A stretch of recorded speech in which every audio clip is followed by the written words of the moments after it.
Our client was Global Witness, who's a nonprofit NGO who focuses on third world countries and countries that have natural resources and the mismanagement of those natural resources. Our project was in Liberia with the management of their forest, and we were tasked with valuing those alternatives to industrial logging in the country. And we looked at a variety of reasons and came up with the values for those, not only to the government, but to the people and other stakeholders across the world.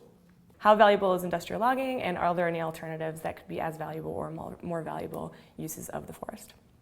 It was invaluable for us to go in country to do our research because many of the experts that we were meeting with are based there in Monrovia or throughout Liberia. So being able to talk to them face to face and also meet their colleagues, that was invaluable for us to be in the country.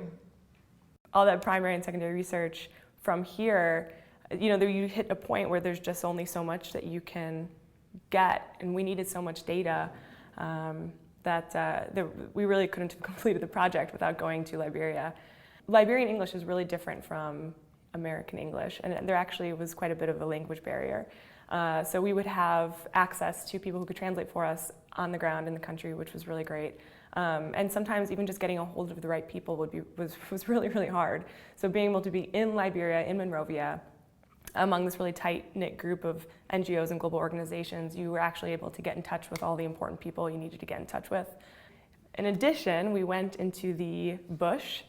We split into two groups and went out into two different counties that are adjacent to forested areas, Riverside County and Barpolu County, and there we were able to actually interview locals in these communities that are pretty hard to access, and they certainly would never be reachable from the US. They don't have phones, they don't have email addresses. In the counties I spoke of in the bush, we met with about 200 individuals in focus group formats. We would interview a group of anywhere from 5 to 60 individuals who engaged in hunting or fishing or collecting forest products. And then in terms of government organizations and NGOs, I believe, met with over 45 different experts, expert individuals in country. So that amounts to about that many hours of interviews. Without the support of CGM, it would have been impossible for us to really get out into the people that were affected, that we are working with, one of the major stakeholders, and value what the forest meant to them. Liberia is someplace like nowhere else in the world. The recent history there, coming out of a recent civil war and the turmoil in the country, now there's an opportunity to really right the ship, and to be a part of that, I think, is something really special. The fact that with 5 business school students from Los Angeles could take what they've learned, not only up until this point in our lives, but also at business school, and go help a villager in Barpolu who doesn't necessarily have the same background or the experience that we have, and try to make his life better by hopefully helping produce alternatives to their forests and better use for it. And I think that's Global Witness's mandate, and hopefully we think that we help them out in doing that. So. I might not be able to improve timber management in my next career, but certainly in my extracurricular activities and my volunteer work, I can apply the skills that I have as a business student, as an MBA, to solve bigger issues, and I definitely plan to do more of that.